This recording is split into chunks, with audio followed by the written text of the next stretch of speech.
Bueno, a mí este artículo me parece interesante porque el artículo se llama una neurosis demoníaca del siglo XVII. Y ustedes van a ver cómo en esta neurosis demoníaca hay delirio, hay delirios, hay ataques, hay convulsión y demás. Y entonces lo que Freud muestra acá, que en una neurosis se puede llegar a dar un cuadro tan severo como el que vamos a ver ahora, que ya se veía en el siglo XVII, pero que también se puede ver ahora con los pacientes cuando tienen algún episodio delirante que muchos colegas dicen, ah, bueno, es una psicosis, ¿no? Y acá Freud, en una situación, ¿no?, que aparece como delirante de un hombre que pintaba, era un pintor, como él dice que en realidad la patología que sufría esta persona del siglo XVII no era una psicosis, sino que era una neurosis. Así que ahí vamos entonces a la historia de un pintor que se llamaba Cristóbal Heitzmann. Permitime un pequeño agregado introductorio de 10 segundos que hace Strachey que me parece apropiado. Freud siempre estuvo muy interesado por la demonología. ¿Eh? Siempre estuvo muy interesado por las cuestiones vinculadas con lo demoníaco, con la brujería, etc. De hecho, dice acerca de la interpretación, la compara con lo que se denomina un ensalmo, con un exorcismo, digamos, es quitar los demonios del interior. Hay una gran influencia del vínculo con Charcot, que en la Salpêtrière estaba también interesado por el mismo tema. Recuerden ustedes que primitivamente se pensaba la enfermedad mental como un producto de la ocupación por parte del demonio, digamos así, ¿no? En la primitiva, cuando Pinel le saca las cadenas a los locos en la Bastilla, la idea era que eran locos, eran los locos, perdón, que eran poseídos, disculpen, que los locos eran poseídos. Y después, con quien también hay un par de cartas, no me acuerdo si era 56, 57, después lo podemos buscar, con Fliess, con quien compartían el mismo tipo de interés, por esto de lo intrigante, ¿no? Lo demoníaco, lo intrigante, lo irresoluto. Así que bueno, a partir de eso siempre tuvo mucho interés por toda la cuestión de la brujería. La brujería fue estudiada científicamente por la historia, más allá de todo lo que nos puede, del mito. Yo me acuerdo que tuve mucho vínculo con un profesor del Colegio Nacional Buenos Aires. Yo no fui al Nacional Buenos Aires, yo ya como psicoanalista, el doctor Rodríguez Goñi, que me regaló un librito, La brujería, en donde parece ser que las brujas en realidad constituyeron parte de un partido político medieval que se alzó contra la revuelta luterana y que luego se apegó a la revuelta luterana y calvinista de la Reforma, digamos así, constituyendo un partido político con cierta inclinación judía, semita. Entonces, ahí tengo un libro, tengo el libro, se llama La brujería.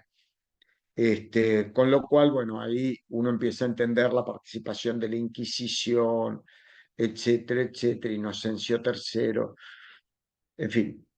Quería decirles esto porque no es solamente el aspecto, esta cosa que en general a todos nos atrapa un poco, ¿no? Del tema de el más allá, estas preguntas que hablan de la bisexualidad y de la ambivalencia, que son las preguntas sobre lo indefinido. Bueno, pero Freud se manda con esto un trabajito de la neurosis demoníaca, en donde nos va a hablar algo del padre. Parece casi una continuación de Dostoyevsky en algunos puntos. Bueno, cuando quieras este. Sí, no, y además acá habla de lo que le pasa a un hombre en el siglo XVII, con lo cual acá van a ver ustedes también la complicidad y la sugestión de, digamos, de toda los sacerdotes de la época de la Inquisición. Pero ahora vamos a ver bien eso. Bueno, yo voy a leer algunas cosas que me parecieron interesantes de esto. No lo quise resumir precisamente para que no se escape ningún dato, como para que si ustedes quieren tomar algún dato, como si fuera, digamos, un caso clínico, ¿no? Porque de hecho lo es.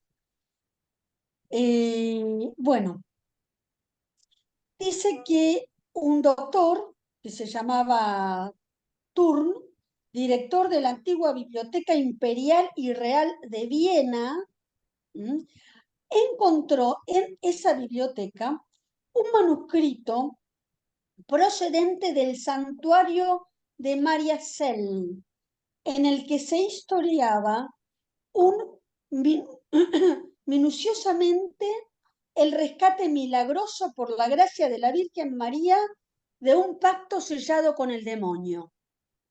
Entonces, este director de biblioteca le alcanza a Freud un manuscrito en donde se ve el exorcismo de un tipo que estaba poseído por el demonio, que había hecho un pacto con el demonio, y se lo da a Freud. Bueno, Freud ahí empieza ¿cómo es? Los dientes, a limarse los dientes y dice, a ver, lo voy a leer a ver de qué se trata este poseído. Bueno, el individuo cuya salvación se describía padecía de convulsiones y visiones. Y entonces, cuando le entrega esto, el director de la biblioteca le entrega también el informe médico de este hombre, ¿no? Los estudios médicos. Bueno, el manuscrito aparece dividido en dos partes. El informe del monje, que actuó como escribiente o compilador, y un fragmento del diario del paciente. La primera parte, o sea, el informe del monje, contiene los antecedentes del caso y el relato de la curación milagrosa misma. Y la segunda eh, habla acerca del caso patológico. Bueno, el día 5 de septiembre, el 5 de septiembre, el día del nacimiento de la Virgen María, Ocho, ¿eh? 8. Ah, El día 8. de María es el 8 de septiembre. Ah, pensé que era el 5 de septiembre. Bueno, el 5 de ¿Por septiembre, qué te lo señalo? ¿Por qué te lo señalo? Por la importancia del 8 respecto de la Virgen María. Porque acordate que el 8 de diciembre, ¿no? es el día de la Entonces, Virgen. el 8 de septiembre, perdón, por favor les ruego a los que sean religiosos no se vayan a ofender conmigo, pero yo no, digamos, si estuviéramos en una misa sería otra historia, pero como estamos en el psicoanálisis, tengo la obligación, no tengo ninguna posibilidad de hacerlo de otro modo, de poder pensar todo texto, incluido el de Freud, en su beta mítica también, ¿no? En su beta mítica.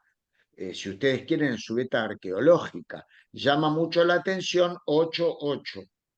¿Me explico? Bueno, El 8 y el el, 8. O sea el que 5 haya. de septiembre, No, está en la traducción. Yo sé que vos te fijaste.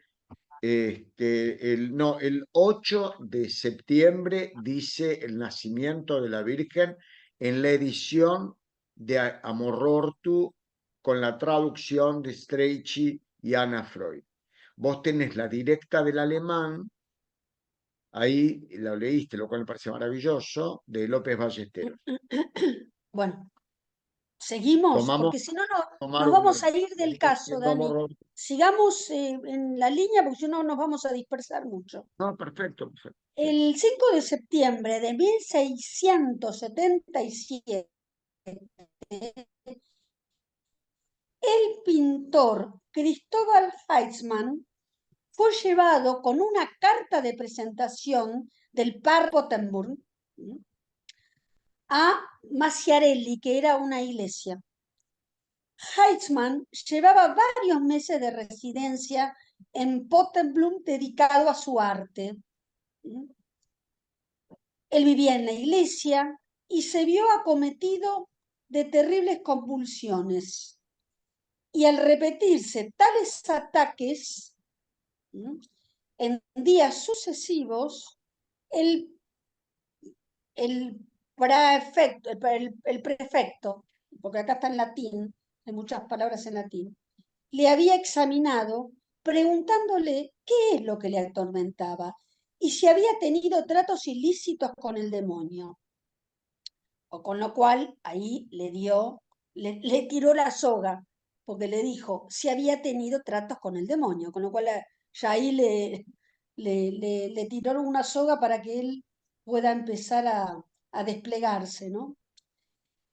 A lo cual el pintor respondió que sí, efectivamente, 9 años, y subrayen esto del 9 años antes, en una época de desconfianza de sus dotes artísticas, no se olviden que era pintor este hombre, y en la posibilidad de subsistir, o sea que le estaba yendo bastante mal como pintor, había cedido a sus sugestiones del demonio que ya le había tentado 9 veces y se había comprometido por escrito, este muchacho pintor, a pertenecerle en cuerpo y alma.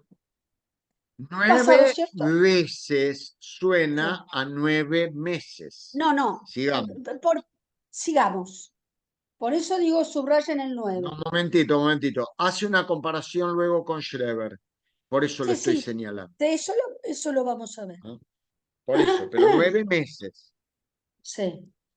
Bueno, entonces 9 veces el demonio se le había aparecido y se había comprometido por escrito a pertenecerle en cuerpo y alma pasado cierto plazo, que expiraba precisamente el día 24 del mes en curso. El desdichado pintor se arrepentía de su locura y estaba convencido de que sólo la gracia de la Santísima Virgen de Mariacel, perdón, podía salvarle, obligando al malo a devolverle el contrato escrito con sangre. Por esta razón, se permitió al párroco de Pottenburg recomendar miserium. Eh, eh, ¿Cómo sería esto, Dani? Eh, porque está en latín. Eh, Lee la frase, a ver cómo es. Miserium unc hominem homin. No tengo la menor idea. Eh, Seguí, después lo bueno, buscamos. bueno, sí, sí, recomendar compasión, digamos así, a los religiosos de Maricel. Hasta aquí el párroco de Potterburg, Leopoldo Brown, en 1 de septiembre de 1677, empieza a trabajar con este muchacho poseído. Bueno, ahora vamos a ver el análisis manuscrito que consta de 3 partes. primero, una portada en colores que había dibujado este muchacho, porque era un hombre joven, de 30 y pico de años, que representaba la escena del pacto y la de su rescate en la capilla de Maricel. En la página inmediata figuran 8 dibujos con las sucesivas apariciones del demonio. Estos dibujos no son originales, sino que son copias. Pero dicen, son copias fidelísimas de las pinturas de Heitmann. ¿Querés verlas? ¿Querés ver dos? Dale. ¿Les tenés ahí, Emma?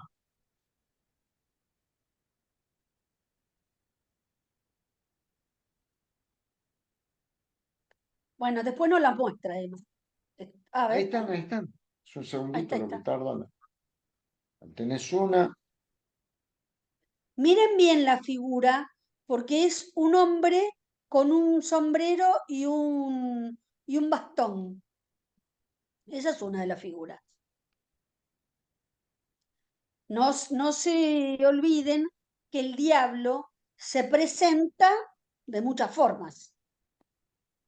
Acá se presentaba como un hombre con sombrero y con bastón, como era bastante común en la época, ¿no? Bueno, seguimos.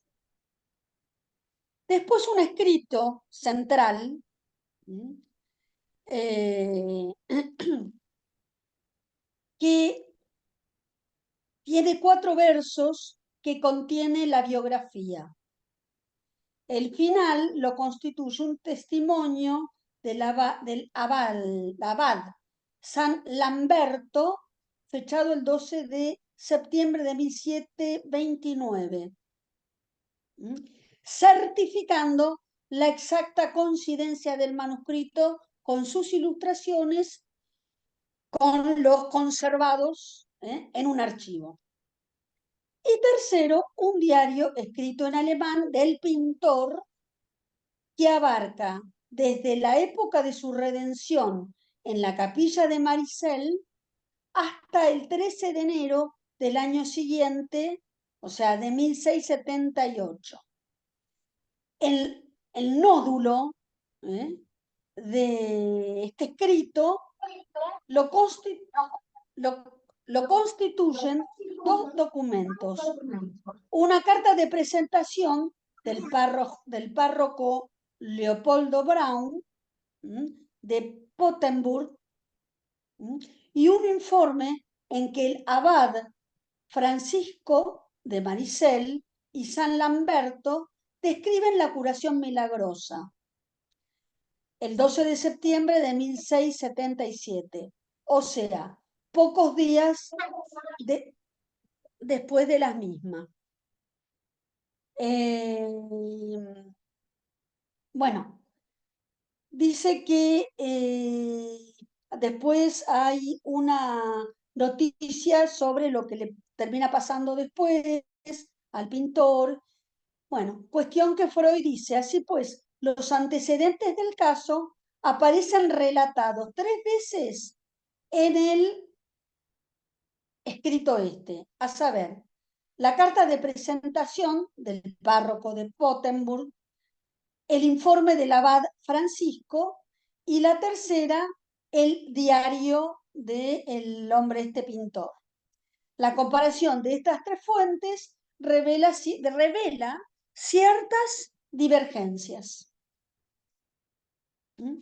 O sea, acá están armando toda una cuestión de toda una cuestión de cómo es un exorcismo, pero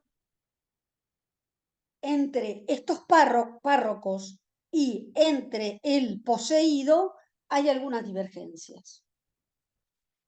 Después de prolongada oración y penitencia en Mariazell, el día 8 de septiembre, conmemoración de la Natividad de Nuestra Señora, o sea, de la Virgen María, Cerca ya de la medianoche, el demonio, bajo la forma de un dragón, se le apareció en la capilla del monasterio y le devolvió el pacto escrito con sangre.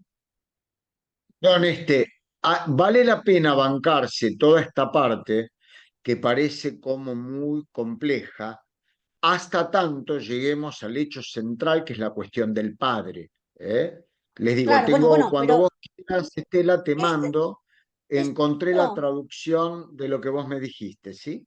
no, no, está bien, pero no importa, no importa. Eso no es lo importante. Lo importante es que acá todo esto es, cuando viene un paciente, ¿qué hace uno? Bueno, escucha todo esto.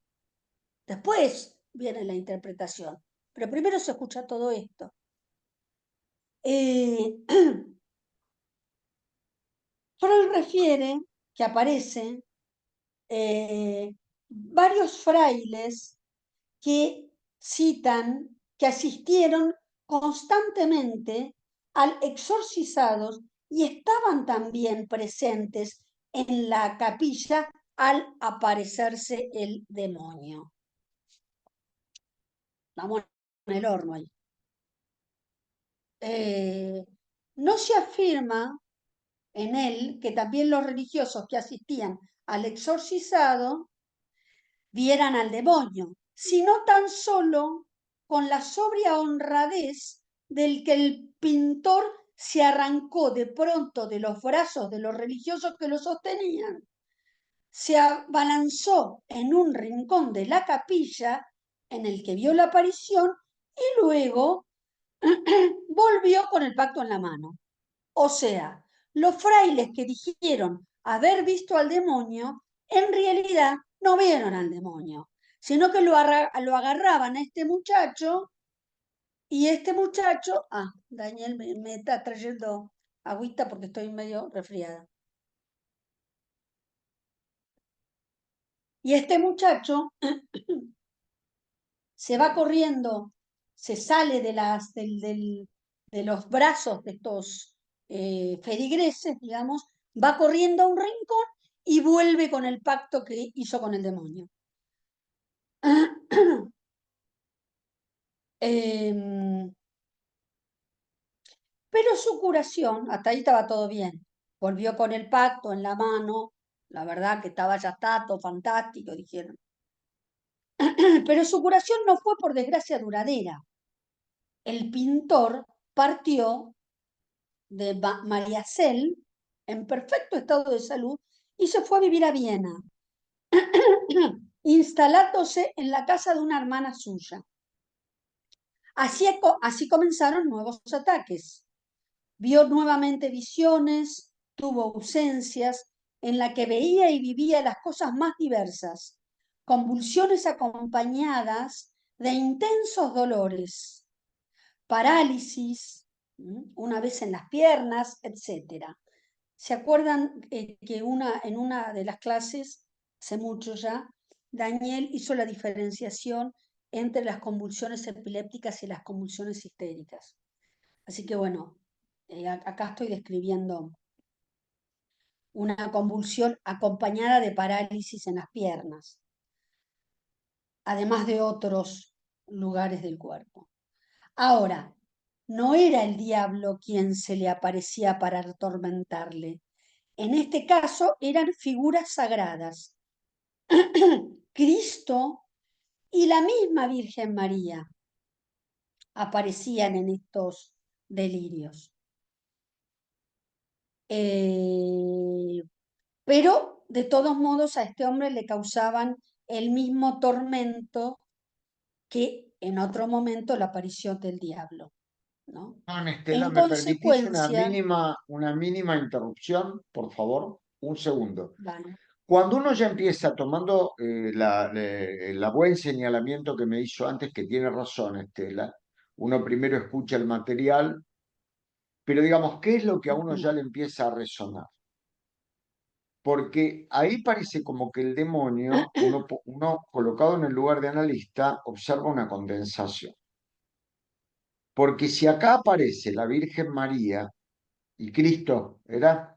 Cristo y la Virgen María. sí, Ya no el Este, demonio, sino que ahora figuras sagradas. bueno, Cristo y la y Virgen él María. en su cuerpo. O sea, uno puede ahí empezar a ver un esbozo de triangularidad, digamos, ¿no? Porque ahí ustedes tienen la Virgen, el Hijo, bueno, el Hijo, pero es Dios igualmente, aunque no sea Dios Padre, y él. ¿Se entiende? Entonces uno ya empieza a ver en el relato que empieza a configurarse, ya que estamos hablando de neurosis demoníaca, un esbozo, llamémosle, del complejo de Edipo. Ahí ustedes lo tienen claramente, una triangularidad que puede estar condensada, como pasa, por ejemplo, en los funcionamientos fronterizos, en los borderline, en una única figura, ponele el demonio. ¿Sí? Quería hacer esta salvedad simplemente porque me parecía apropiado el momento. Bueno, Gracias. entonces empieza él a sentirse atormentado también ahora, antes por el demonio, ahora por estas figuras celestiales que son entendidas como engaños del demonio. Así que, ¿qué hacen con este pintor? ¿Mm? Vuelve otra vez, en mayo de 1678, vuelve otra vez a la iglesia de María Cel. Ante los religiosos, alegó como razón de su retorno que aún debía reclamar al pacto o al diablo otro pacto anterior escrito con tinta. O sea, dos pactos fueron con el demonio. También esta vez fue asistido por la Virgen María. Oró de nuevo y se le fue devuelto el documento. Luego se sintió totalmente liberado e ingresó al monasterio en la Orden de la Merced. O sea, fin de la historia. O sea, oró, rezó, pidió, se le devolvió este pacto y el tipo se hizo cura, ¿no? Hasta ahí la historia. Hasta ahí la historia del exorcismo. En 1714, cuando el pintor ya había muerto, informa que había sido aún objetos de repetidos ataques por parte del espíritu del mal, el cual había tratado de inducirle a un nuevo pacto, aunque precisamente solo en aquellas ocasiones en que el hermano había bebido vino. O sea, cuando se emborrachaba volvía a tener ese tipo de visiones. Por fortuna y con la ayuda de Dios, le había sido siempre posible rechazar las sugestiones del mal. Bueno, hasta ahí la primera parte, o sea, que fueron el exorcismo,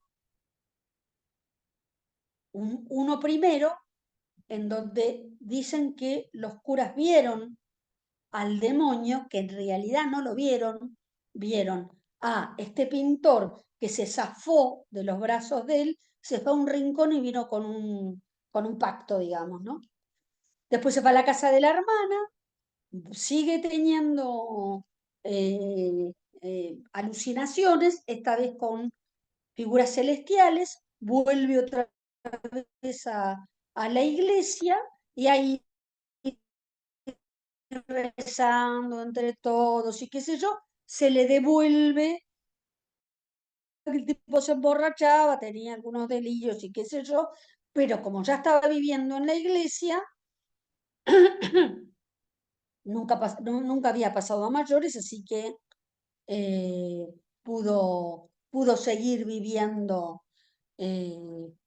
fuera de hacer un nuevo pacto con el demonio. Bueno, el segundo punto del artículo es el motivo del pacto con el demonio. Acá viene ya la parte del análisis del relato del caso, digamos, ¿no? Del relato clínico. Y Freud se pregunta, ¿por qué alguien quiere vender su alma al diablo? ¿Por riqueza? ¿Por seguridad contra los peligros? ¿Por el poder? ¿Por el placer? Bueno, se hace esas preguntas, ¿no? En relación a este muchacho, pintor, si ustedes recuerdan,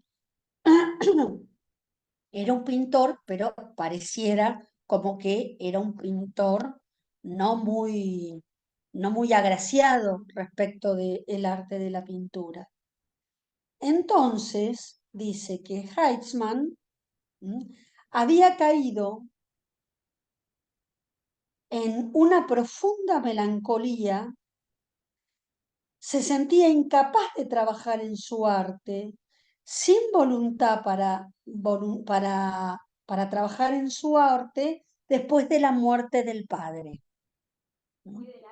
El padre, por otro lado, no, no, no quería que él fuese pintor, quería que tuviese otro tipo de profesión. Pero bueno, él siguió con la pintura, al padre no le gustaba, y cuando muere el padre, él entra en una melancolía. Padecía una depresión melancólica con inhibición de la capacidad de trabajo y miedo a morir pronto, después de la muerte del padre. Eh,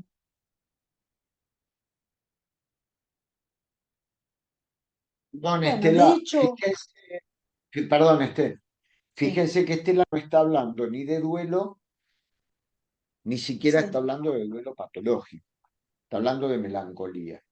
Recuerdan ustedes que en el 17 Freud escribe un trabajo maravilloso que se llama Duelo y Melancolía, y muy a pesar del título que dice y melancolía, aclara a lo largo del texto que él está hablando de un tipo de melancolía, pero que no descarta la existencia de otros tipos, perdón, de melancolías.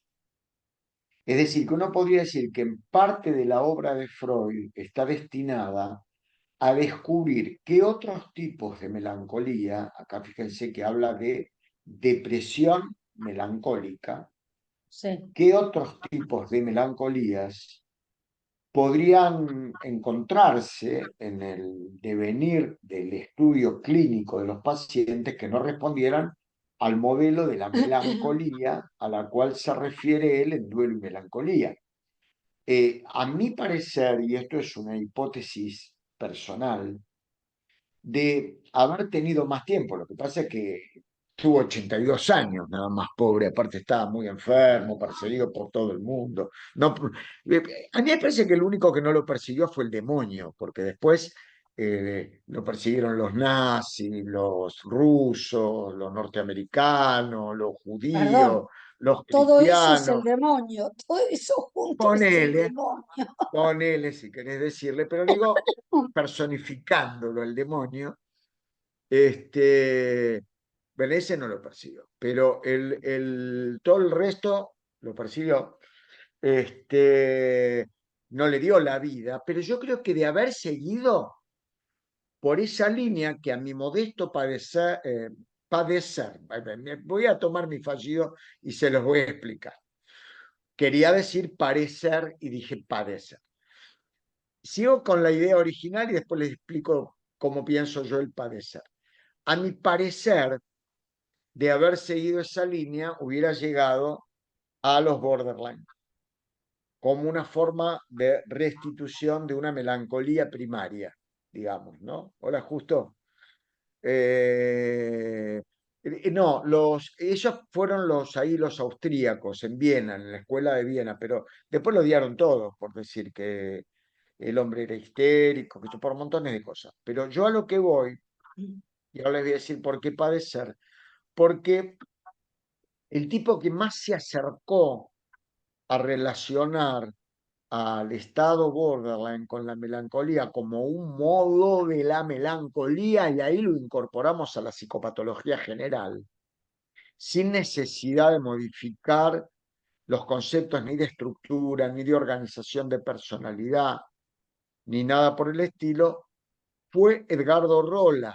Pero ¿por qué digo padecer? Porque Edgardo Rolla era renuente del concepto de borderline. Y fue uno de mis maestros y él era contrario a la idea de borderline. Decía que el borderline era una caracteropatía obsesiva, mal llamada borderline. A mí me parece que, con toda la salvedad que hace Green cuando nos dice que tengamos mucho cuidado en definir a los borderline como una entidad, sino que tengamos mucho más en cuenta la posibilidad de pensar un funcionamiento mental fronterizo, como lo estuvimos trabajando y vamos a seguir trabajando los miércoles, como estamos trabajando con los colegas de APA, etcétera, etcétera. Un funcionamiento mental fronterizo, si uno tuviera que jugársela psicopatológicamente, uno podría decir que quizá el borderline es una de las modalidades de expresión de una melancolía infantil, o sea, de una psicosis infantil, por lo cual Green va a decir que en la historia de los fronterizos no hay neurosis infantil. Claro, no hay neurosis infantil porque hay psicosis infantil. En el borderline siempre hay psicosis infantil. Por ejemplo, un artículo de Harold Bloom, otro parecido de Peter Bloss, La infancia fronteriza del hombre de los lobos. El hombre de los lobos es un ejemplo clarísimo de la ausencia de neurosis infantil. O sea, una neurosis infantil nula, sustituida por lo que podríamos denominar una psicosis infantil. ¿Eh? El tema de la psicosis infantil que pone nuevamente en jaque al concepto de estructura. Porque cómo podemos hablar en la infancia de una estructura, entonces estructura, funcionamiento, lindo debate que hay que mantener abierto, no hay que cerrarlo en una única postura. Perdón, el pacto con Bueno, el diablo. Entonces, seguimos con esto entonces. Bueno, entonces el pintor había caído en una honda melancolía a causa de la muerte de su padre, siendo entonces cuando se le apareció el demonio y después de preguntarle por qué estaba triste, le prometió ayudarle cuanto pudiera. ¿Mm? Entonces, nos encontramos ante el caso de un individuo que vende su alma al diablo para ser liberado de esta melancolía. No se olviden, como decía Daniel, que detrás de la melancolía, que aparece como una depresión severa, detrás de eso hay mucho odio. O sea, él entra en melancolía después de la muerte del padre, con lo cual entra en una gran depresión y con un montante importante de odio hacia la figura de este padre muerto. perdón, aprovecho tu tos, porque si no me vas a decir que me calle. El... Sí. Dani, no puedo, No, pero para.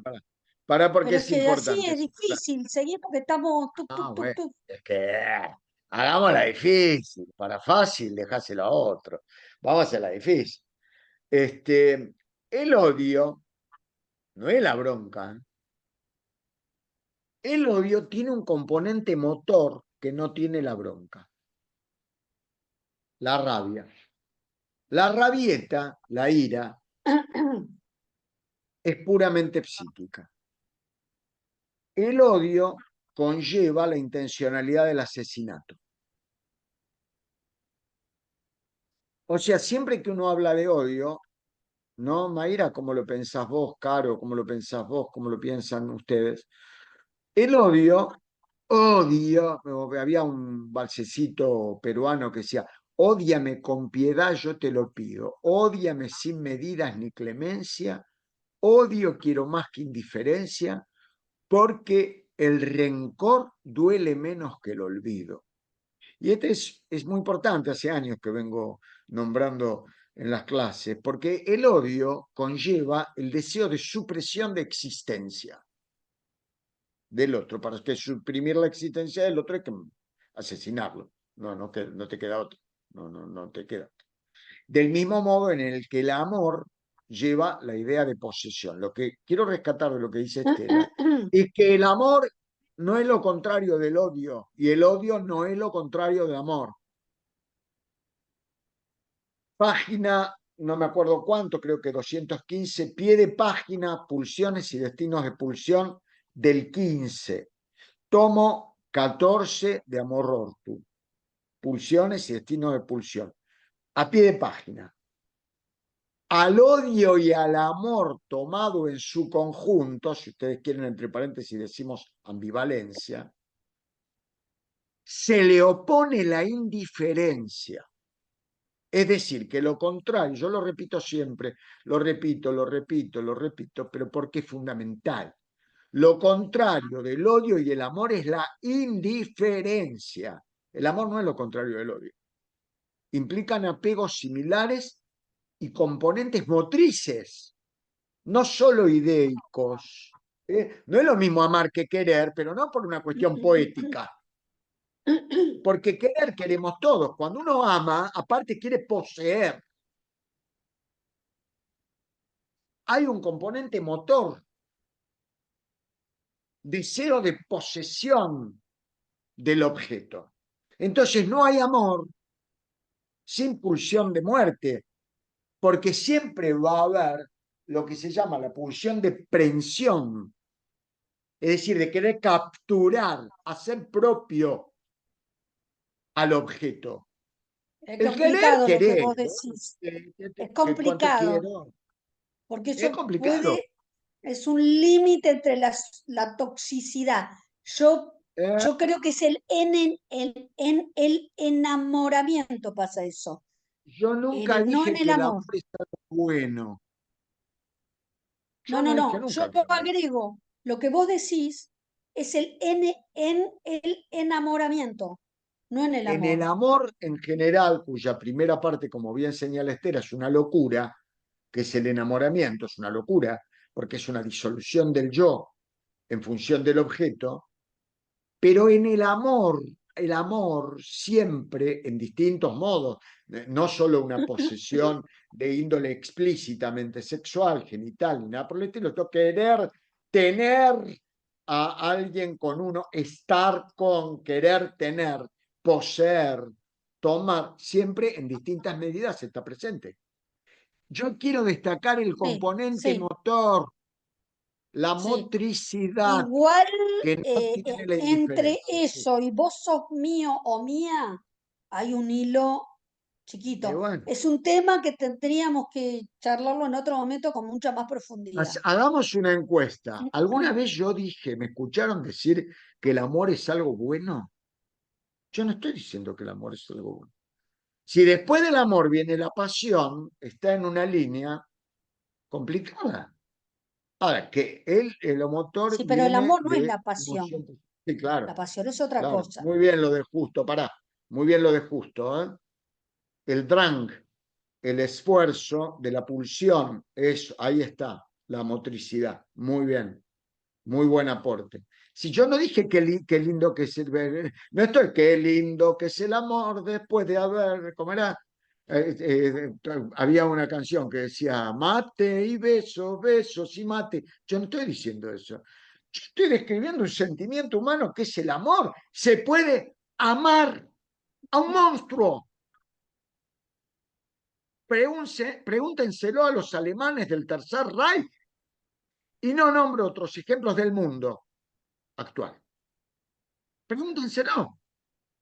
Sí, pero Ese amor Dani, hecho es un fanático. tema complicado porque si lo vemos desde Klein, el amor también morigera, el amor materno morigera la hostilidad del niño. Nos vamos Obvio. a la pista, así que No, pero está bien, volvamos pero con está el bueno pintor, aclararlo. porque si Pero está bueno no, aclarar, está bien y que traigas a Klein, fíjate hasta qué punto, cuando habla del amor materno, habla de devoción de Klein, de Winnicott. Habla de devoción materna, por ejemplo, Winnicott. Y el Pero amor, ese es pero mira la Winnicott. Klein, ¿en qué pone el Klein no. acento? En el El- instinto de muerte. Klein pone el no, no, instinto de no. muerte. En el instinto de muerte que tiene el niño y en el amor que le devuelve la madre para bajar el instinto de muerte. Dale. Bueno, no interrumpo más. Sí, sí, es un temón. En todo caso, para el cuatrimestre que viene, el año que viene, podemos hacer ahí un debate entre enamoramiento, amor y teniendo en cuenta esa fina línea entre la, el amor entre la pareja que son pares, pero no simbióticos, no son dos que van a la par, y la toxicidad de es mía, es mío, pero que eso es otra cosa que no tiene nada que ver con el amor. Porque si no es, me pega porque me quiere. Yo no dije eso, pero estás Bueno, partiendo de la base de que yo dije que estoy no, endulzando al amor. no, no, El amor vos no puede sos. llegar a ser un problema muy grave. Sí, sí, efectivamente que puede ser un problema muy grave. Cuando, cuando sale de la línea de lo que es el amor, que es el reconocimiento en el otro de lo bueno y de lo malo. Que no Y es el sí, enamoramiento. Bueno, pero no fuimos, dale, dale. nos fuimos, nos recontra Eh, fuimos. Y bueno, Bueno, el primer pacto que hace este muchacho Cristóbal Heitzman dice, yo, Cristóbal Heitzman, me obligo a este señor, o sea, el diablo, como hijo suyo fidedigno, por 9 años. Esto lo hizo en el 1669. Este era un pacto con tinta. Y después viene un segundo pacto escrito con sangre en el año 1669, o sea, en el mismo año, ahí hay una gran contradicción, que dice, me obligo a Satanás y me comprometo a ser su hijo y a entregarle dentro de 9 años mi cuerpo y mi alma. ya que acá en la traducción de Amor Ortu, lo que aclara es la palabra hijo carnal. Bueno, en cuerpo Carnal, ¿no? y alma. Ahora, lo llamativo de esta cuestión es que había muerto el padre y cuando el padre muere, este muchacho que entra en melancolía hace el pacto con el diablo en donde no le pide nada al diablo en realidad, sino que se ofrece como hijo en cuerpo y alma. Entonces, dice Freud, este diablo es un representante del padre precisamente por la pérdida del padre, ¿no? Durante 9 años, por lo menos, tenía un padre. Y un padre, además, terrible. No se olviden que este muchacho estaba melancolizado. No era cualquier padre, era el diablo el padre, ¿no? Entonces, durante 9 años, él se comprometía a ser el hijo del diablo, ¿no? Y a obedecerle y a darle su cuerpo y su alma, cuestión que al diablo no le pide nada. Ahí está la cuestión, ¿no? Eh, Hablabas del enamoramiento antes, ¿no? Acá tenés un ejemplo. bueno, eh, ahí la cosa, ahí hay ahí hay alguna contradicción que dice Freud, pero ¿cómo es la historia acá? El primer pacto se escribió con tinta en el sesenta y Está mal. nueve y el segundo pacto se escribió con sangre en el 69 también. Ambos pactos iban a terminar después de 9 años, cuestión que se escriben en el mismo año. ¿Mm? Entonces ahí hay algo que ya empieza a no cerrar. Bueno, el demonio como sustituto del padre. El Título pintor 3. el punto número 3, sí. El pintor se obliga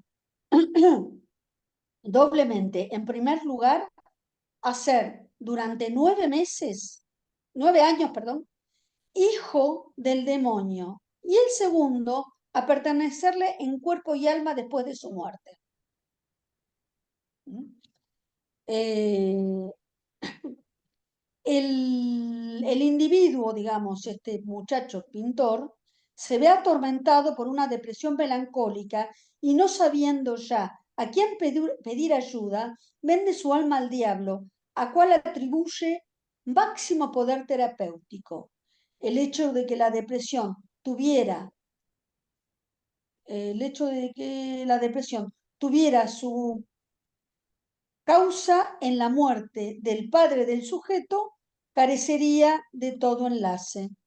Lo mismo habría sucedido en la otra, el otro pacto, ¿no? Bueno, el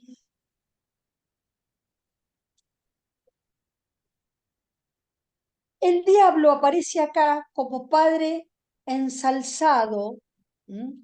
O, dicho de otro modo, una copia del padre tal como hubo de ser visto y vivido en la primera infancia del pintor, ¿no?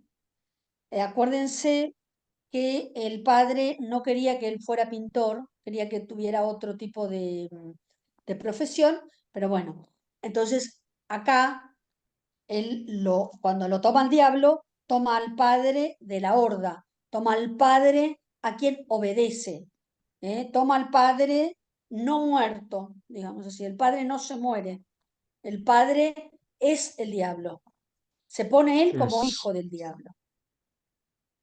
perdón, Estela, un detalle muy fundamental, por ejemplo, para la comprensión de las fobias. Ustedes fíjense que el padre de la horda es el padre de todos. Ustedes vieron que a veces se asiste a la paradoja entre las personas creyentes que dicen que temen que por una determinada acción Dios los castigue. Entonces, ¿cómo va a castigar Dios? Lo que pasa es que como el padre es el portador de la castración, es decir, es a quien se le atribuye el poder de la castración. Y esto deviene, como bien lo señalaba recién Estela leyendo a Freud, de este devenir del padre primitivo. O sea, el padre deviene del padre primitivo, esto que Freud va a llamar fantasías primordiales, fantasías filogenéticas, con las cuales nacemos y que luego se activan en la relación, por ejemplo, en este caso con el padre. ¿Sí? Entonces, al padre le es atribuida la castración. Muchos de ustedes son muy jovencitos, capaz que no lo escucharon a Piero, pero Piero tenía una canción, vos son mucho mejor que yo para esto, esa canción que decía, ya vas a ver cuando venga papá. ¿Eh? O sea, cuando venga papá, le voy a contar a papá cuando venga papá. Hace muchos años atrás se solía decir, cuando venga papá le voy a decir que venga y te la corte, porque te la estás tocando. Entonces va a venir papá y te la va a cortar. Pero el chico no escucha la metáfora, capaz que ni metáfora, ¿no? Pero no escucha la metáfora. El chico piensa que va a venir el papá y se la va a cortar, pero confirma un preconcepto que tiene, que es que papá la corta de verdad, castra. ¿Sí? Entonces esto es muy importante, ¿sí? Pero Freud la va a dar vuelta, ya que después vamos a ver cómo hacemos para articular con lo femenino, y va a decir que en verdad no les va a gustar a las chicas. Pero en realidad, bueno, las voy a tranquilizar porque todos somos mamá y papá en realidad, porque todos tenemos lo femenino y lo masculino. Freud dice, pero en verdad, lo castrador, lo verdaderamente castrador, la castradora es la mujer. Se está refiriendo más bien a la feminidad. Es decir, si bien se le atribuye al padre, porque digo, si el padre de la horda funcionó como funcionó, ¿de dónde obtuvo el permiso? ¿Cuál era el lugar de la madre de la horda? Claramente tenía un lugar que era de salvar al hijo menor. Por eso muchas veces el que se salva es el hijo menor. Uno suele observar esto en la clínica. No es A, B, C, ni uno más uno es dos. Pero uno tiende a ver este tipo de tendencias, este tipo de cuestiones. Ahora, recuerden esto. ¿A dónde estaba? La que amenaza, la portadora de la amenaza, dice Freud, de la amenaza de castración es la madre. Al padre, el niño arma la fobia en relación al padre porque le atribuye al padre la potestad y la capacidad de la castración. ¿Sí? Sigamos, por favor. Mm. Quería aclarar Perdón, esto. una cosita, Dani. ¿Vos querés hoy dar también lo femenino? Charlamos un rato, hermano. Ah, porque si no, no vamos a llegar. Bueno, pero me apuro un poquito. Bueno, entonces dice Freud, acá dice, ahora, ¿cómo es cuestión de que este hombre, cuando se muere el padre, se ofrece como hijo del diablo, ¿no? Después de la melancolía. Entonces, se ofrece como hijo de un padre, del padre de la horda, de un padre que no muere nunca, digamos, ¿no? Porque el diablo no muere nunca. Y entonces dice, seguramente este muchacho, cuando era niño, este tal Cristóbal, cuando era niño, tuvo una relación muy ambivalente con el padre, de tal manera de que entonces ve al diablo por un lado, ¿m? Y en un segundo pacto, en realidad ve a figuras o se somete o delira, digamos así, a figuras sagradas. Con lo cual ahí dice Freud que esta debe ser la ambivalencia que el sujeto cuando niño tenía con el padre, ¿no? Una relación De ambivalente. vuelta, de vuelta. Ambivalencia otra vez. Innata y adquirida. ¿Qué significa? Nacemos con la predisposición a la ambivalencia, por ejemplo, respecto del padre, pero adquirida, esto está muy clarito en Tótem y Tabú del año 13, volumen 13, de Amor Ortu, adquirida en el sentido de que en la relación con el padre se desarrolla. Entonces siempre es innata y adquirida.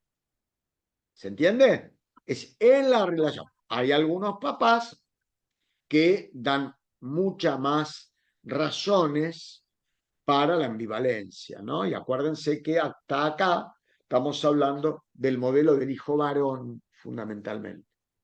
O si quieren, con el predominio de lo masculino, ¿no? La rivalidad, la confrontación, el enfrentamiento del padre en una de sus vertientes, digamos así, como toma en Psicología de las Masas y Análisis del Yo del 21, tomo 18 de Amor Ortu, en el capítulo 7, la identificación. El padre como rival, digamos, ¿no? Bueno, El entonces dice rival. acá, acá dice Freud entonces, ¿no? Ya como haciendo una conclusión de todo eso. Dice, si tenemos en cuenta que cuando, por ejemplo, los chicos son chicos y dibujan muñecos grotescos, eso suele demostrar que se burla con ellos de su padre. Y cuando el niño o la niña se muestran temerosos que entren ladrones en su alcoba, eh, es también reconocer que esos son disociaciones de la figura del padre. También los animales que aparecen en las fobias zoológicas de los niños son, por lo general, sustitutivos del padre. Bueno, entonces dice, si estamos hablando de todo eso, ¿qué podemos decir? Que este hombre que tenía alucinaciones y que tenía convulsiones, bueno, en realidad este hombre no era un psicótico, era una neurótico, porque estaba la figura del padre. Él había puesto en el diablo la figura del padre, como los chicos. Con lo cual, esto no era una psicosis, esto era una neurosis. Y además dice que es una neurosis por toda esta puesta en escena que se daba cuando estaban los párrocos que dicen que vieron al diablo, pero que en realidad no vieron al diablo, sino que hubo ahí un artilugio por parte del pintor en donde corrió para un rincón y ahí trajo el pacto. Pero en realidad el diablo per se no se había visto. Entonces dice, acá no hay ninguna cuestión psicótica, esto es un delirio, pero es un delirio neurótico. Y esto es importante porque actualmente a veces uno escucha en el consultorio personas que vienen con un discurso de haber tenido situaciones delirantes, situaciones en donde la persona alucinó y uno dice, ah, bueno, entonces es psicótica. Y después se da cuenta que no es psicótica. Tranquilamente puede ser una histeria, como este tipo ya en esta época. En esta época yo les diría, ¿cuánto más hay que en aquella época? ¿Cuántas Tremendamente histerias, importante lo que está diciendo cuántas Estela, por histerias, favor. cuántas histerias gravísimas hay con alucinaciones y con rituales que parecen psicosis, pero no lo son, que parecen que hay delirio, pero que terminan siendo cuadros severos de histerias gravísimas. Yo les cuento que tengo montones de pacientes con esas Sí, características. Hace poquito sí, me y derivaron a una probablemente muchos chica. los tengamos, sí. Mira, vos sabés que hace poquito me derivaron a una paciente joven, jovencita. Se está grabando, no eh, te olvides, Dani. Se está ¿Cómo? grabando. Se está grabando, no te No, no, olvides. no, no, no, pero no voy a dar demasiados datos, simplemente contarles que tenía motivos para, por ejemplo, pensar en la posibilidad de divorciarse y gozaba, por decirlo de algún modo, de un intenso sometimiento a un marido que no es un mal tipo, pero es un torpe. Entonces, la única forma que ella tuvo, que es el motivo por el cual me la derivan, es que se puso a cantar en voz alta y a cantar en voz alta el enorme amor que sentía por un amigo del marido. Entonces lo que se decodificó alrededor de ella fue que estaba loca por el hecho de que estaba haciendo eso. Sí, estaba un poquito, puntito arriba. Y hace poquito estábamos hablando y tuvo, por eso te digo que es pertinente que después lo vayamos articulando con la feminidad y sobre la sexualidad femenina, porque ella tiene una charla con su madre y le dijo, y la verdad, mamá, que sí, estaba muy angustiada porque yo estaba casi como enloqueciendo. La madre le contesta, ay, hija, no sabes lo tranquila que me dejas, pensé que te ibas a separar. Entonces, ustedes ahí tienen, ahí hay una interesante esto, ¿no? Le dijo, estoy loca. Ay, hija, vos no te das una idea qué feliz me pone que seguramente la madre le quiso decir que haya un diagnóstico. Yo temblaba, pensé que me ibas a decir que te ibas a separar. Ahora me quedo más tranquila. Y Después le otra vamos a cosa, abrir a lo que representa, no se asusten, ¿eh? El primer marido, para la mujer o pareja o esposo, lo que ustedes quieran, y lo que representa el periodo preedípico en la mujer. Perdón.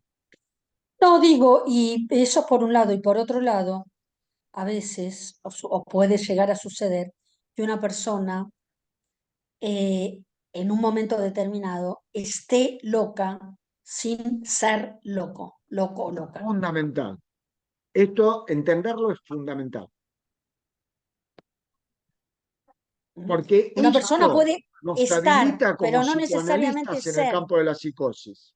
¿Cómo? porque una persona puede estar, que no necesariamente quiere decir ser. El estar está vinculado a lo edípico, el ser está vinculado a lo preedípico. Y a veces las personas, o una persona que puede venir a un consultorio, está loca, pero no necesariamente es una psicosis. Viene el ¿Mm? aporte de Agustín Coche Sí, que está ahí sí. diciendo está en la adolescencia, ¿no? Mm. Bueno, ¿le damos un saque más a esto?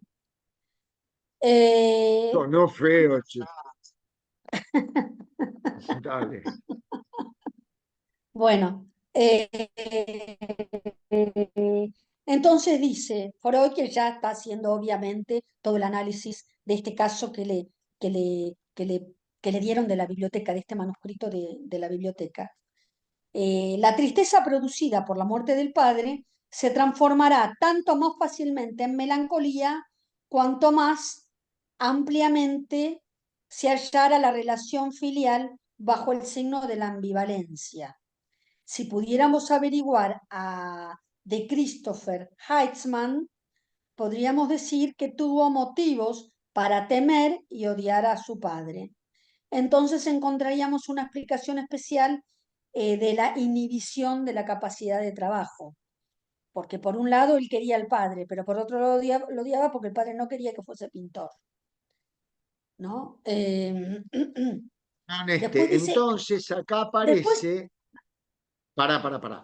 despacito, pues muy amplio esto.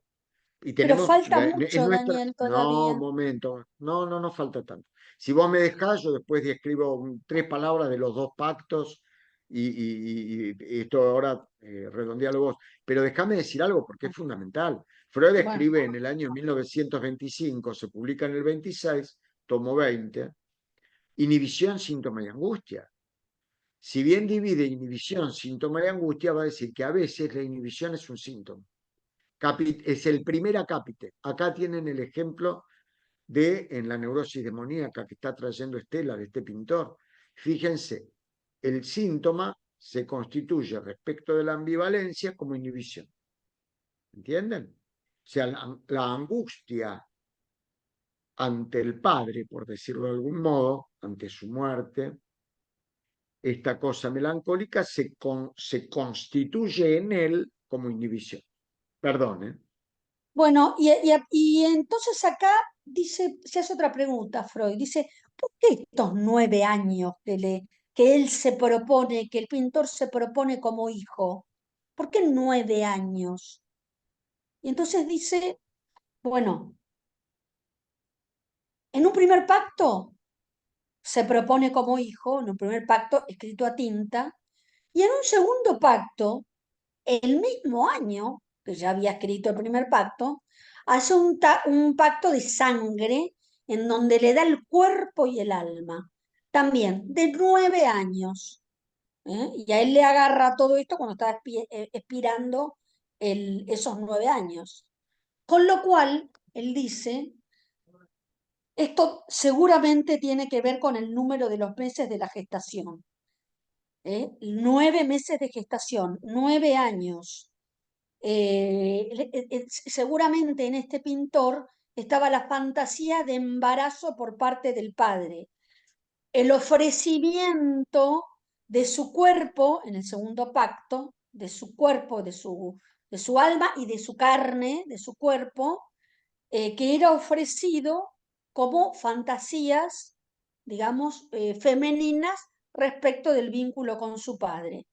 Entonces, ahí había fantasías de gestación y dice, en las convulsiones que él tenía, que eran convulsiones histéricas, fantasías de parto. Ahí va cerrando Freud esta cuestión, ¿no? Dice que además otro detalle importante en donde se puede ver la sexualidad en este delirio que tenía este muchacho, es que es como lo dibuja, cómo lo ve.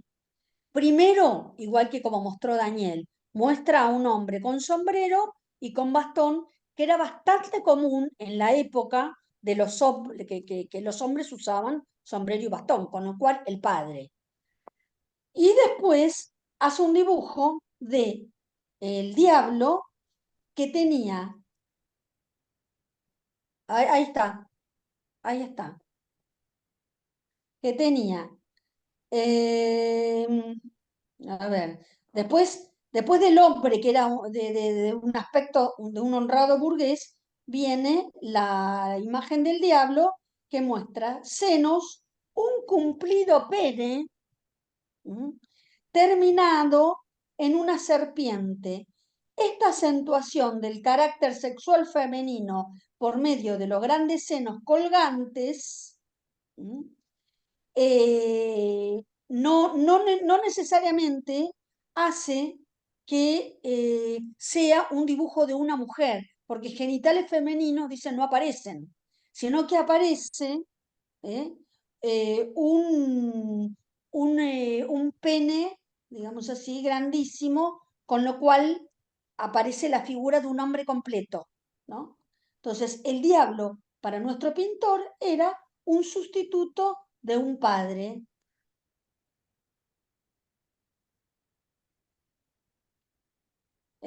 Bueno, lo otro ya lo dije, Heitman se revela contra la actitud femenina con respecto al padre, la cual culmina en una fantasía de parirle un hijo a los 9 años. Eh,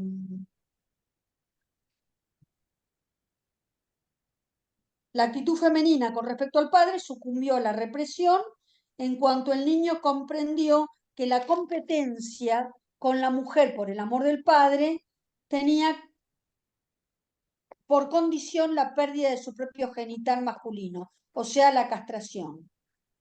La repulsa femenina es, por tanto, consecuencia de la resistencia a la castración y encuentra regularmente su más intensa manifestación en la fantasía contraria de castrar al padre haciéndole mujer.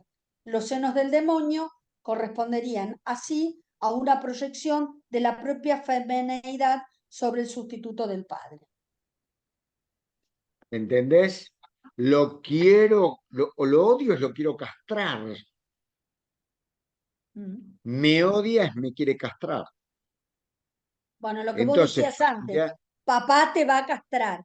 Cuando venga papá, ya le voy a decir a papá, ahora cuando papá venga del trabajo, esto era bastante común, no sé si sigue siendo o no, pero ya vas a ver cuando venga tu padre del trabajo, ya le voy a contar la macana que te mandaste. Eso era bastante común. tengo una anécdota de un paciente que el padre era carnicero y llegaba tarde. Entonces la madre le decía, cuando venga papá, le voy a decir que te la corte. Cuando llegaba el padre, la madre le decía, hizo tal cosa, cortásela, no déjame hinchar las pelotas, le decía el tipo. Entonces, esto lo recuerda mi paciente. Ahora, no sin pagar un precio, es adicto. Se cortó lo Sigamos. último. ¿Eh? Mm. ¿Cómo? Em, bueno, ¿Querés que ahora avance viene, con los dos pactos? sí, ahora vienen los dos pactos. Ahora, bueno, antes de eso lo comparas una comparación con Schreber, pero bueno, me parece que no es importante esto, porque ya es más redundante, digamos, es hablar más de lo mismo. Empezar ya con los dos pactos, si querés, sí. Dale, dale.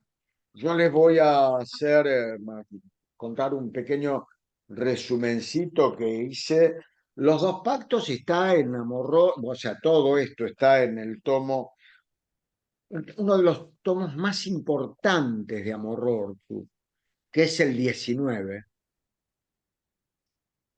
Yo después de, si yo tuviera hoy que iniciar mi colección de Amorrortu, el primer tomo que me compraría sería el 12, porque ahí abordaría la técnica. Este, perdón, lo dije mal, olvídense de esto que dije. Sería el 14, porque ahí están los artículos de técnica, discúlpenme. El segundo sería el 12. Y después empezaría por la interpretación de los sueños, psicopatología de la vida cotidiana. No dejaría las conferencias, pero este tomo, el 19, es el que produce un efecto de ruptura entre un Freud de la primera época y un Freud posterior en términos de la introducción, como diría Maruco, del problema del fetichismo y de la escisión.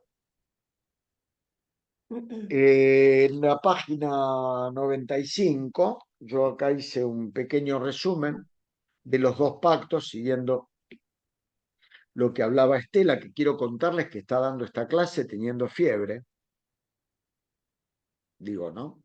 Porque por eso la ven tan tomada la voz, etcétera, etcétera. Los dos pactos. Yo lo que resumí es esto, miren, un detalle singular de los dos pactos, el primero escrito con tinta y el segundo con sangre, es que los dos llevan la misma fecha, como bien señalaba Estela, Lo mío es un 1669. apostolado. Siguiendo con esto. Lo mío es un apostolado. 1669. La hipótesis freudiana manifiesta que en un primer momento existía un solo pacto. La primera hipótesis freudiana es que había un solo pacto, en realidad. Pero el pintor, apurado tras necesitar ayuda, de nuevo, tras su vuelta a Viena, inventó un pacto anterior. Inventó un pacto anterior, escrito con tinta, cometiendo un fallido que devela, y esto es importante para la clínica, que en general lo que ocurrió es producto de una inversión del relato. Muchas veces nuestros pacientes relatan algo. Esto se ve claramente cuando un paciente dice, por ejemplo, tuve 2 sueños anoche. El primero era bla, bla, bla. El segundo era bla. El primero fue el segundo, casi siempre. Entonces ahí el sentido de la interpretación cambia. En general, el primero es el que se cuenta posterior y el segundo es el que se cuenta primero. Uno podría especular que es porque es el más reciente, entonces es el primero porque es el que me acuerdo primero, aún teniendo la sensación de que así fue el orden. Bueno, esto lo aplica Freud, que dicho sea de paso, tomando el tema del bastón y del sombrero, eh, ya en la interpretación de los sueños, Freud le va a atribuir a la presencia del sombrero en el sueño, como símbolo universal, el problema de la castración. El sombrero, la gorra, eso que tapa la cabeza, suele remitir a la idea de la castración. Entonces, claro, dice Freud, el primero fue el que fue escrito con sangre. El escrito con tinta, que lo hace pasar como primero, es posterior y el tipo se ve apurado, eh, tras necesitar ayuda de nuevo tras su vuelta de Viena. Inventa un pacto anterior escrito con tinta, cometiendo un error. El error es la fecha, que repite la misma fecha. Esto que planteaba Estela. ¿Cómo va a ser dos pactos en dos momentos distintos con la misma fecha? Ahí hay un fallido. Se dan cuenta que está todo, ¿no? Parece un sueño, hay un fallido. El pacto escrito con sangre seguramente lo llevó a la capilla para ser exorcizado, sacándolo tras su supuesto encuentro con el diablo. Acuérdense que Freud suele decir que nosotros, los psicoanalistas, somos exorcistas, porque hacemos salir los demonios. Ahora, ¿cuáles son nuestros demonios? Justo dijo algo por ahí que está dentro de las preguntas. Nuestros demonios son nuestras pulsiones. Lo demoníaco es lo pulsional y lo pulsional es lo sexual.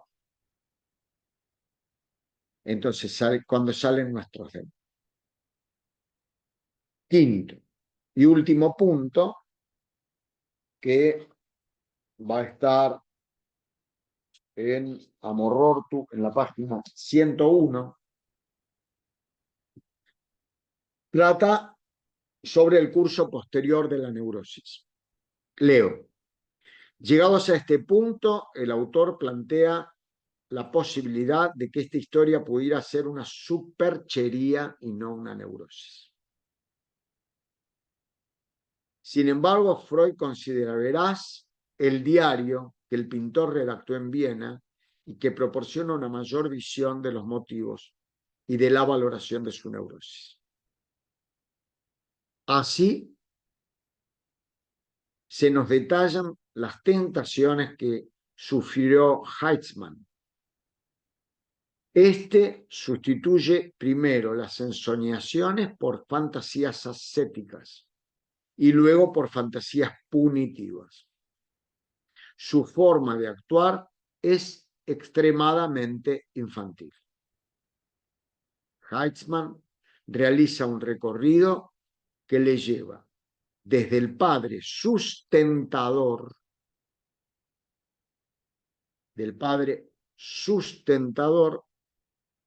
a través del demonio como sustituto paterno hasta la orden de la merced. Los problemas económicos por los que atravesaba no habrían provocado en él una neurosis si de su miseria no hubiera nacido una gran nostalgia respecto del padre. Esto que se suele denominar la añoranza por el padre. Dicho de otra manera, Heitzmann utiliza la neurosis hasta que comprende su parte material negativa para sus intereses. Este es mi resumen. Es decir, que acá nos encontramos con algo que siempre lo ha planteado como que corrobora de algún modo este concepto de neurosis, porque estamos ante el beneficio secundario de la enfermedad. Es decir, dentro de lo que son las resistencias del yo, que Freud va a describir muy bien en el 20, en Más allá del principio del placer, de placer, perdón. Freud va a hacer una denunciación de una serie de resistencias que le pertenecen al yo, entre las cuales está la transferencia. Pero hay una que es el beneficio secundario de la enfermedad o el beneficio secundario del síntoma, que es un concepto teleológico. La teleología responde a la pregunta de ¿para qué? ¿Para qué enfermamos? trasciende el por qué, apunta al para qué. Acá este tipo hace el pacto con el demonio, que uno pues, también podría pensar que el demonio podría ser este padre, como dice el mismo Freud, muerto, pero ya no solamente por una cuestión de añoranza del padre y de todo esto que tan románticamente nosotros estamos queriendo desarrollar, sino porque hay intereses de él que uno podría resumirlos en si mi padre viviese o si mi padre me hubiese dejado una gran fortuna, yo no tendría que estar pactando con el diablo para retomar mis fuerzas. La posición que él toma pasiva lo reduce desde el punto de vista, o sea, al morir el padre, uno podría también hipotetizar muchas cosas, que era qué roles cumplía el padre en la vida de este tipo. Es muy probable, la sabe de esto mejor que yo, porque es especialista en el tema arte y psicoanálisis, pero por esas épocas estaban los mecenas, ¿verdad? Esos mecenas podían ser tanto familiares como no familiares, eran tipos que les garpaban a los artistas, les pagaban para los extranjeros o los no porteños, a veces decimos garpar, los más viejos, le pagaban a los artistas para sustentar su obra. No es probable que el padre mantuviese a Heitzman y que la muerte de Heitzman no se haya producido solamente por esta nostalgia amorosa respecto del padre, sino que hay una enorme caída narcisista que lo topa a él.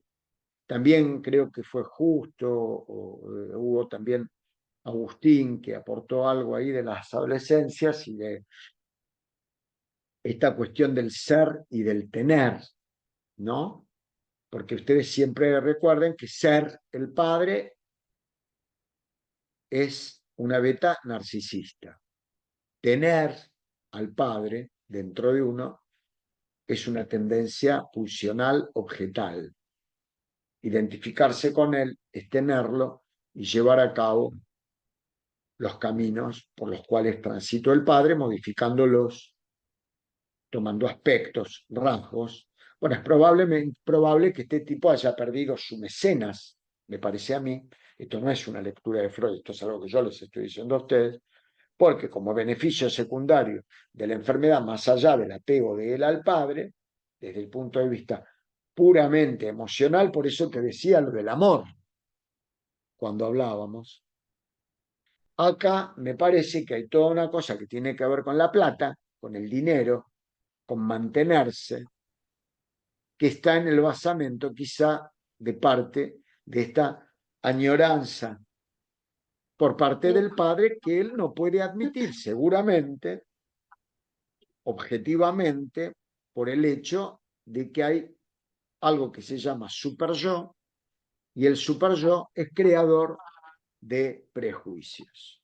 Sí, No, estaba por decir algo. Y no te olvides también que cuando teóricamente es exorcizado este hombre, termina siendo monje de la catedral, o sea, termina siendo salvado o hijo de Dios, digamos así, ya cambia de padre, cambia por otro, porque termina eh, en el monasterio este, que tan solo cuando hacía algo, cuando se tomaba mucho, aparecían algunas cuestiones alucinatorias, pero que él las podía manejar porque era salvado por Dios, porque estaba ahí, con lo cual era bancado por los párrocos del lugar, digamos, ¿no?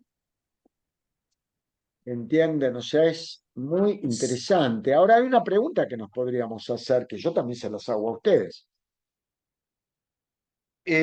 ¿Por qué este tipo no es Schreber? Hay muchas cosas de Schreber en esta historia, ¿eh? Dios, los pactos, el tema de este, esto de entregarse al padre, pero este tipo no termina totalmente piantado como el pobre Schreber. Está bien, se mete en el convento, qué sé yo. ¿Qué pasó ahí? ¿Qué ocurrió o qué no ocurrió? Schreber era buen tipo. Por eso, ojo con el amor. Schreber amaba desinteresadamente. Eso sí es amor. El amor desinteresado, que no implica que dentro del amor no hayan intereses, más no en el amor mismo. No sé si se entiende. El amor de Schreber, por Dios, el tema, qué sé yo, del demonio, el Padre Sol, los rayos, la cabeza, querer ser fecundado por el Padre, más allá de la castración, como verán, más allá de todo, tiene que ver con algo que es del orden de lo genuino del amor. Es amor genuino. Hillman, Hellman, qué sé yo, no era un amor genuino. Evidentemente era un amor interesado, un amor directo e interesado, cosa que no tendría que llamarnos la atención porque permanentemente es algo que uno ve. Las diferencias entre por ejemplo, si ustedes quieren, un ejemplo de un amor desinteresado, es el amor por los hijos, digamos. Justamente vaya los problemas que hay cuando, ojo, estoy hablando del amor genuino. Hay amores por los hijos que no son desinteresados, digamos así. Pero eso es otro tema, el tema de la neurosis, porque si no nos quedamos aparte sin material para laburar. Si no hay amor desinteresado, ¿qué hace? ¿A quién vamos a analizar? No vamos a analizar a nadie. Nos quedamos todos, qué sé yo, charlando de estas cosas y después en el... Bueno, yo voy a hacerles un pequeño puentecito. A mí esta parte, porque yo quiero que ya la próxima, ya tengo ahí dos personas que me dijeron, necesito una más, para que armemos el primer equipo para la primera parte de Moisés y el monoteísmo. Que ya desde la próxima reunión, que no es la semana que viene, sino la otra, vamos a arrancar con Moisés y la religión monoteísta. Ya les quiero contar que a mí me gusta toda la obra de Freud. Me encanta. En ese sentido, yo me pierdo y me encuentro leyendo algo de Freud, pero por una cuestión de interés me gusta, me interesa. Estoy todo el día, que el tomo tal, toma todo el día, no. Ahora, por ejemplo, el jueves voy a dar Kember en el servicio 17. La verdad, para serles franco, yo conozco de Kember. Como suelo decir últimamente en APA, en mi anterior vida, cuando yo estaba más ligado al psicoanálisis norteamericano y kleiniano, mi vida anterior, antes de mi nuevo padre, que fue André Green, digamos así, mi padre primordial, en definitiva terminó representado por el padre de la horda, fue Otto Kemper. Con lo cual, la verdad que yo me especializo, diría bastante, en el tema de Otto Kemper y voy a hablar presencialmente en el servicio 17 del doctor Kelmansky de Otto Kemper, con lo cual la verdad que también conozco, hicimos hace poquito con Emma un PDF sobre la obra de Kemper, creo que lo hablamos en las clases de los miércoles, del último viernes el último miércoles de cada mes. Pero la verdad que a mí me encanta Freud y a mí me encanta un Freud en su conjunto. Pero, sinceramente, posiblemente por mi apego a la patología grave, a mí me gusta mucho eh, el último Freud. A mi gusto, justamente, el último Freud se inaugura en el año 27. Pará, porque no quiero que me falle la memoria. Creo que sí, dije bien. En el año 27, con el trabajo fetichismo. Y como les digo siempre, hoy voy a tratar de ser más enumerativo, hay una serie de trabajos de la misma época o un poco antes, un poco después, que nos va abriendo la idea de la patología grave y nos va abriendo al unísono la cuestión de la feminidad.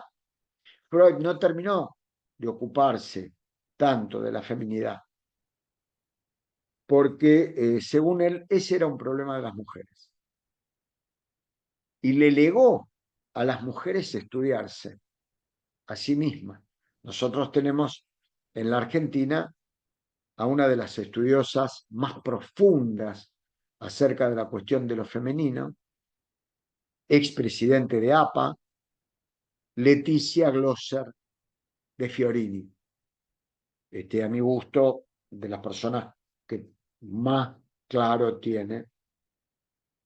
Pero digamos que en el marco de la neurosis demoníaca vamos a tener, por ejemplo, la organización genital infantil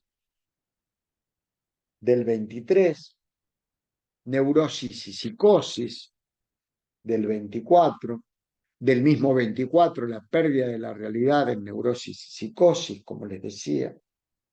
Vamos a tener el problema económico del masoquismo del año 24, el Unheimlich, el sepultamiento del complejo de Edipo. Vamos a tener algunas consecuencias psíquicas de la diferencia sexual anatómica. Y vamos a tener la feminidad y sobre la sexualidad femenina. Les voy a decir muy pocas palabras, nos van a recontra alcanzar los 10 minutos,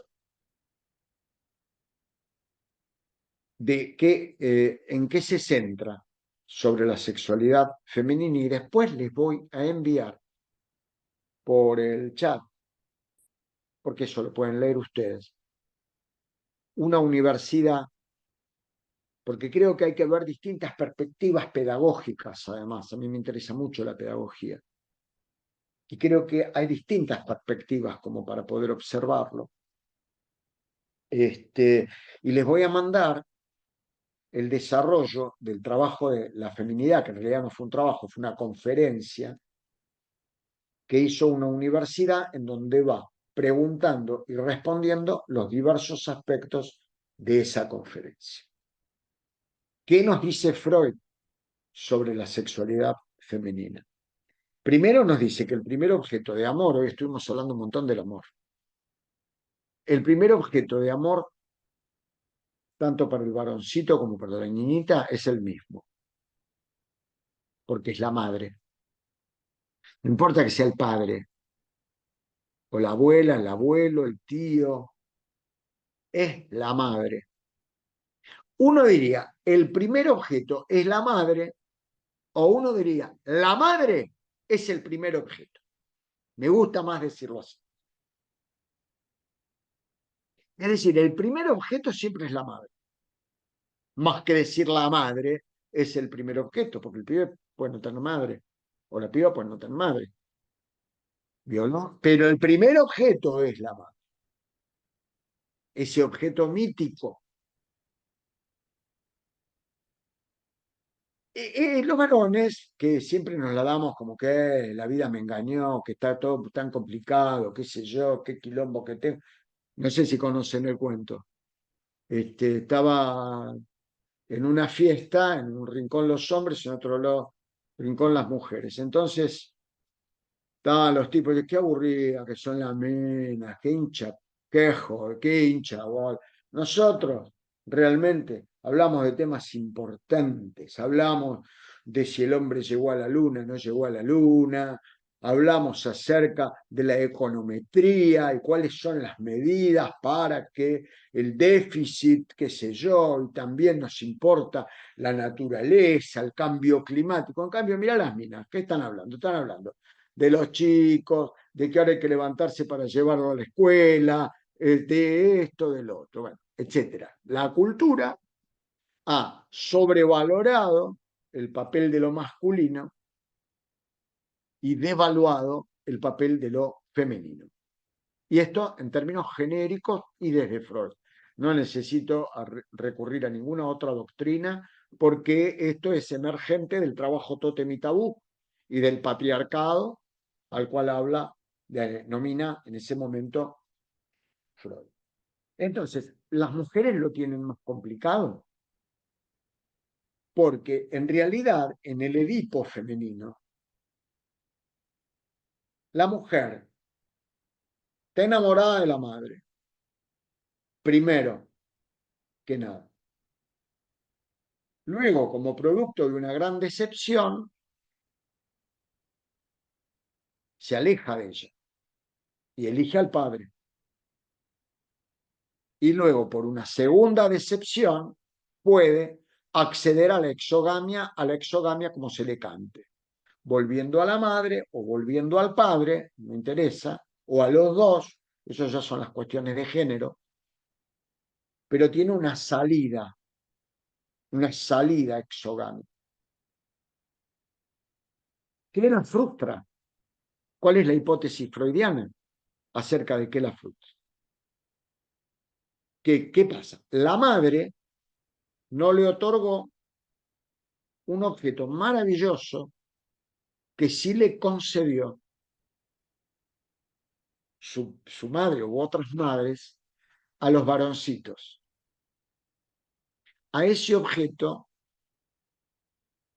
vamos a decir así, del cual el pene es solamente un depositario, lo conocemos con el nombre de falo. Entonces la niña espera que la madre le otorgue el falo y se queda en un estado de expectativa preerípica. Habrán visto cuántas niñas cuando van a hacer pis tratan de hacer pis paraditas, digamos, paradas, esperando que le crezca. Claro, espera, pero por decepción respecto de la madre, por angustia de castración, ingresa al complejo de Edipo.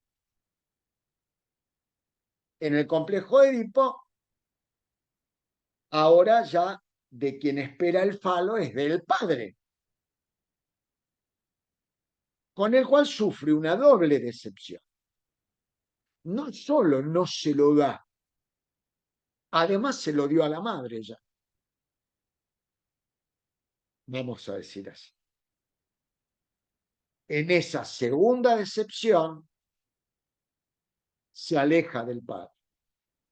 Va a decir Freud, y va a hacer su elección exogámica, va a decir Freud respecto de todo eso, que se van a jugar situaciones de seducción por parte de la madre y de ser seducida por parte de la hija. Acuérdense que estoy hablando de lo femenino del varón, lo femenino, porque todos tenemos Edipo masculino y Edipo femenino. Le guste a quien le guste. Algunas veces se llama Edipo directo y Edipo invertido, lo llamaba David Maldavsky, algunos lo llamaban Edipo positivo, Edipo negativo, no importa, pone femenino y masculino. No es hombre-mujer, es masculino o femenino. Y tienen distintas características los hijos. El punto es que, ¿qué le pasa? ¿Cuándo termina, a ver, la ligazón edípica de lo femenino a la madre? Bueno, Freud acá da una respuesta contundente. ¿Saben lo que dice? Nunca. O sea, el pasaje por el Edipo es transitorio, pero vuelve a la ligazón madre, llamémosle preedípica. Después va a aparecer algo que va a decir que hay que escucharlo con mucha amplitud. ¿Cuándo termina esa ligazón edípica? Cuando tiene un hijo. Un hijo, hija, hija, como le quieran decir. Cuando es madre, termina la ligación preedípica con hombre. Ahora, después aparece una de sus más fuertes seguidoras, paciente, estudió con Freud, etcétera, para los que se escandalizan cuando un paciente estudia con su analista, por ejemplo. Ojo, porque todos, con Freud todos.